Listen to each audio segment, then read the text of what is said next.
Greetings, fellow Tarnished. In this video, I'm going to show you how I beat my first Elden Ring Deathless run. I hope you'll enjoy the video. Let's begin. After exiting the Chapel of Anticipation, I faced the Grafted Scion boss. Where I didn't die, but instead he left me alive with 1 HP. How kind of him. After that, I got transported to the Stranded Graveyard, where I got my HP and FP flasks, then I opened the door leading out to Limgrave. I immediately made my way to the Gatefront Ruins site of Grace, where I got Torrent from Melina. After that I got the flail, I'm sure you know what for. The whetstone knife. The wondrous physic, and using the nearby teleporter, I got to the Dragon Barrow. Where it was time for everyone's favorite giant sleeping dragon, Grail. After bleeding her to death, I got a shit ton of runes and used that to level up my character so I get a small boost in the early game.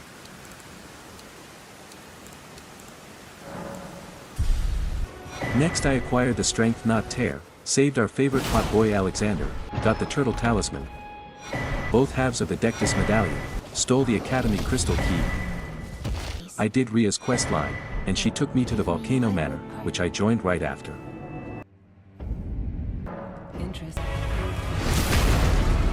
This Erd-Tree avatar gave me the Bubble Tear, which I'll be using for most of the run. I got both Smithing Stone Bell Bearings, and I upgraded my Uchigatana. After I was done with all that, it was time to take on the first major boss of this run. Morgott. I had a close call where I almost died.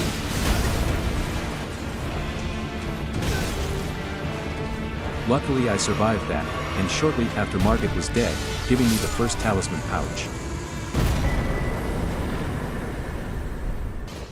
After another close call with the Banished Knight in Stormvale Castle, I safely made it to Godrick's arena, but before taking on Godrick, I needed better armor, so I accepted the Volcano Manor's first assassination quest, the target being Old Knight Istvan.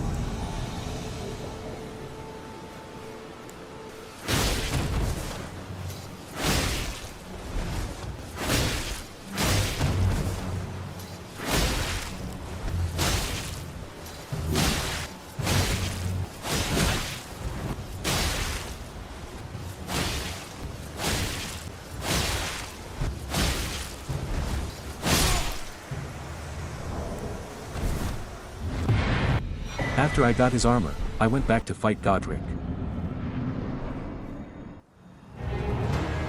The fight overall wasn't that hard, I easily killed him, and with that, the first shardbearer of the run was dead.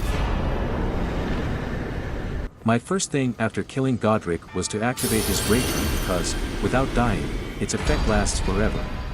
And at Fort Gale I quickly snatched the Flame Grant Me Strength incantation. After that, it was time for the next legacy dungeon with its major boss inside, Rennala. I had some problems with the dogs, but again I managed to survive.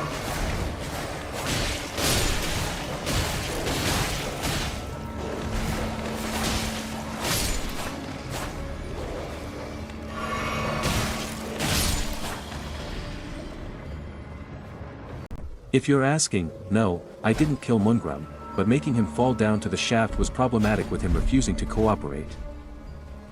Following this, the next shardbearer was Rennala. In this boss fight, the gimmick is that you have to break Rennala's shield by disposing of 3 singing children.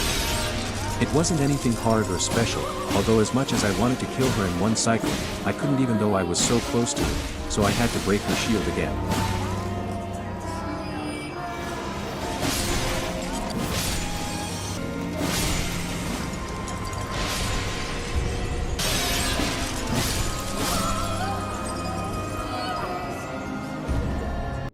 The second phase was a bit of a hassle with her spamming spells.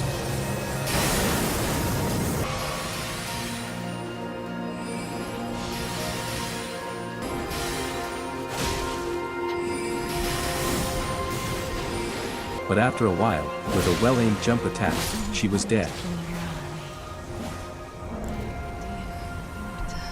With now 2 shard bearers dead, I got the second talisman pouch from Enia.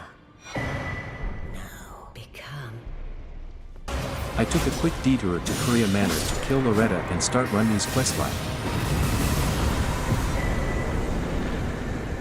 I became her simp, and I had to talk to all of her OnlyFans subscribers. Pleasure, the Carian Rhyme tool.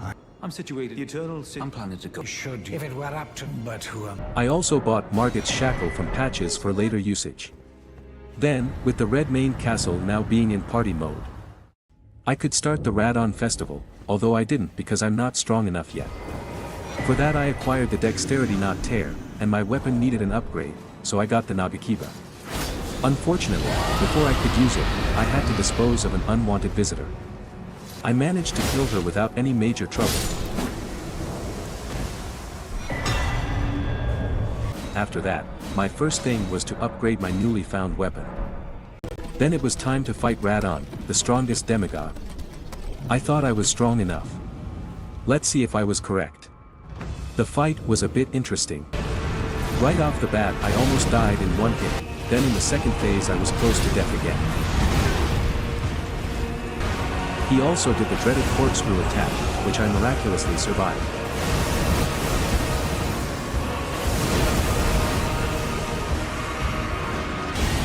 He had the audacity to do a second meteor attack and also a second corkscrew attack.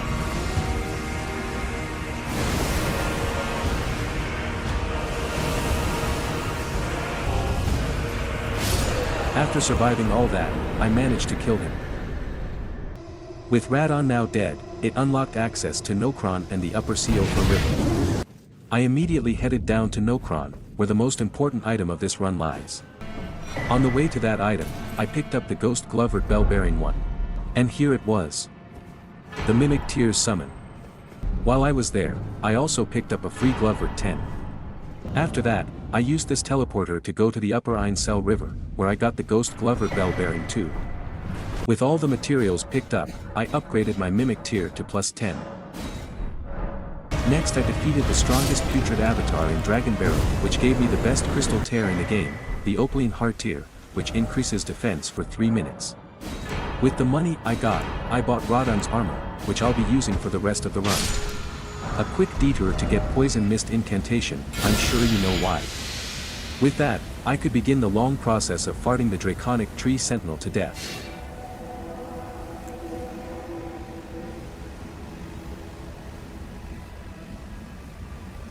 Very entertaining indeed.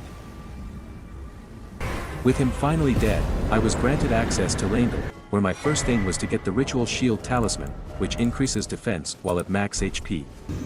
Right after it was time to fight Godfrey Shade. I broke his stance and dealt a massive amount of damage, he didn't even stand a chance. Now with all 4 talisman slots, I quickly gathered the Ritual Sword Talisman. Then it was time for the next major Shardbearer boss, Morgott.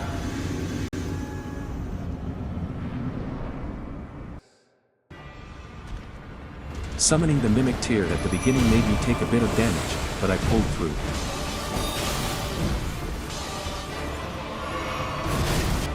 After shackling him, phase 1 was done in mere seconds. In phase 2, I broke his stance. Unfortunately, I couldn't repost him because of a geyser, but no problem because quickly after phase 2 was done. With Morgott now dead, I was able to get the rolled medallion from Melina, but before heading to the mountains, I activated Morgott's Great Rune. In the mountains, my first thing was to get the Smithing Stone Belt bearing 3 and the Ancient Dragon Smithing Stone from the Giant's Skull. You are about to witness a truly idiotic moment here. I wanted to get this Crystal Tear, which saves you from death once. But I mistook it for this Crystal Tear, which looks fairly similar, so I went to the place that holds the wrong tear. The problem was that I didn't know where I could find it, so I was just running around aimlessly, and as a bonus, there were these pot-throwing trolls here. Then I got stuck in the mouth of a giant skull, and a troll hit me with a pot. Luckily, it didn't do too much damage, but I started to panic a bit. Due to my panicking, I got stuck in the nasal cavity of the same skull, where I even got knocked off my horse, and in that moment, I died.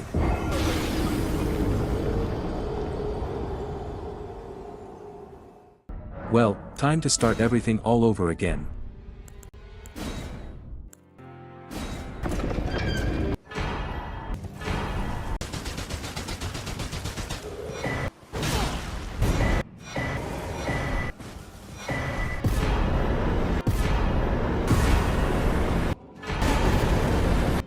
After I finally made it back to where I died last time, I didn't let myself get distracted anymore. I only cared about progress, so the next boss is Fire Giant. After I broke his ankle bandage, Phase 1 was done fairly quickly.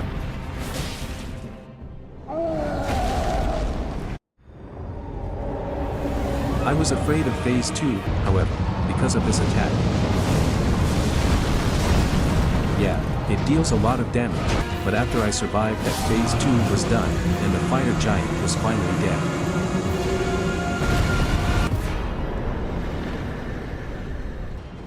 It was time to head to Farum Azula and face the Godskin duo. I had a bit of trouble trying to put the Godskins to sleep.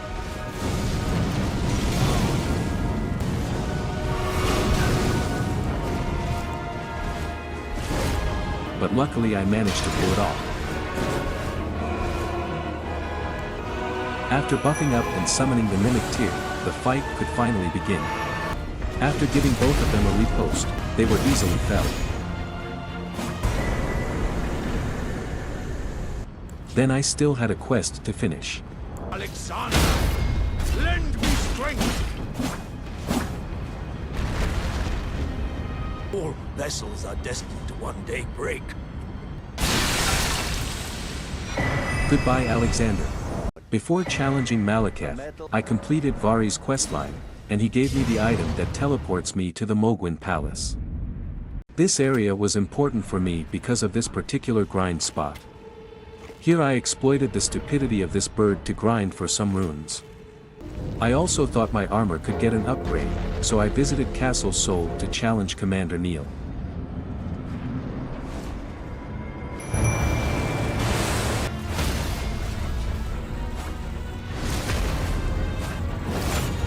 After some stance breaks, he was dead, and I could buy his armor from Enia. I also switched to Morgott's rune for more HP. On my way to Maliketh, I grabbed the Dragon Crest Shield Talisman +2, which increases physical defense by a lot. Maliketh's Fog Gate was guarded by a Draconic Tree Sentinel, which I unfortunately couldn't cheese with the fart technique, so I had to fight it fair and square. I must admit I was very afraid of Maliketh because he's a huge roadblock for me even on normal runs, and the life drain plus his dreaded slice attack in Phase 2 could easily kill me. With the help of the Mimic Tear, Phase 1 was over. At the beginning of Phase 2, I gave him a stagger, which dealt a massive amount of damage. Shortly after he was dead.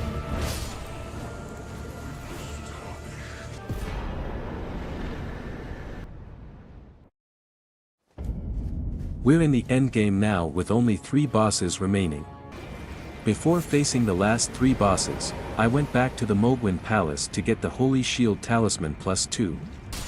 However, Vari didn't believe in me and tried to stop me from completing the challenge. I quickly hooped his ass and put him in his place. Typical maidenless behavior.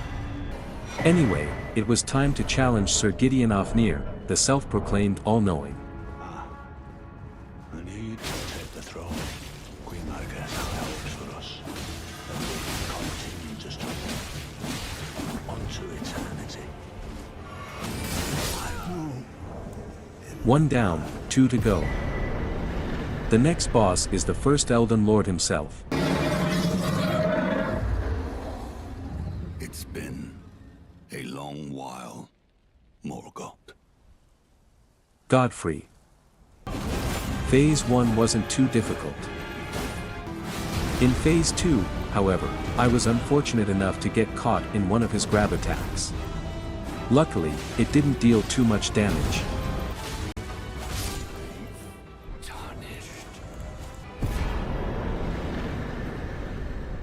Before facing Radahn, in preparation, I changed into a strength build with the Brick Hammer because it deals strike damage to which both Radahn and the Elden Beast are vulnerable.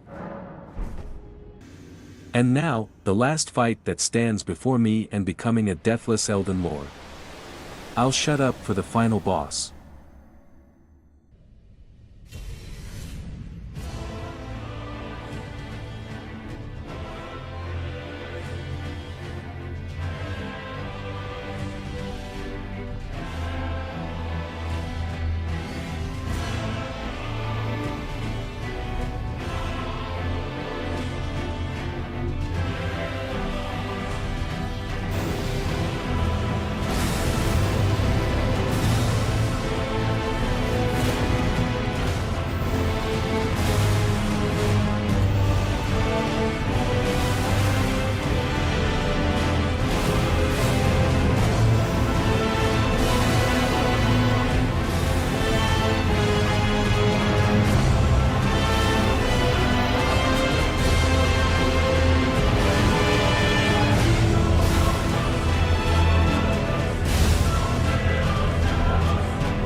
And this is it. This is how I beat my first Elden Ring Deathless run. For further proof, here is my character data. As you can see, it says 0 deaths.